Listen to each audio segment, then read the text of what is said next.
So Israel gave an evacuation order to the people in Gaza to get out of Gaza before they continued military operations in the area in their mission to destroy Hamas.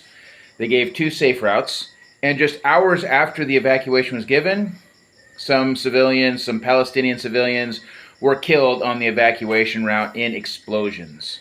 It should be zero surprise to you that Hamas claims that Israel did an airstrike to kill civilians.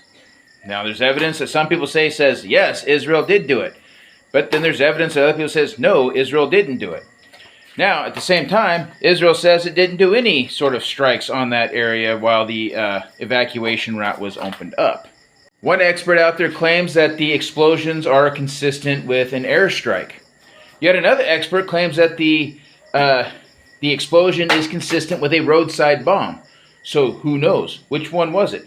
The evidence is still being analyzed. There's a watchdog group that actually does analyze stuff like this, and they're already diligently all over this trying to figure out, did Hamas do it? Or did Israel do it? Or did a third party do it?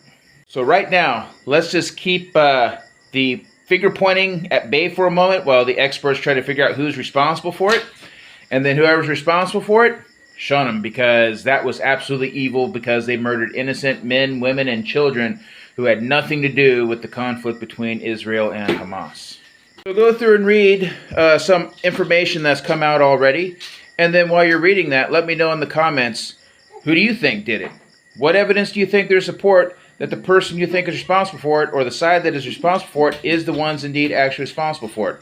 Was it Israel? Was it Hamas? Or was it a third party that had a vested interest in making Israel look bad?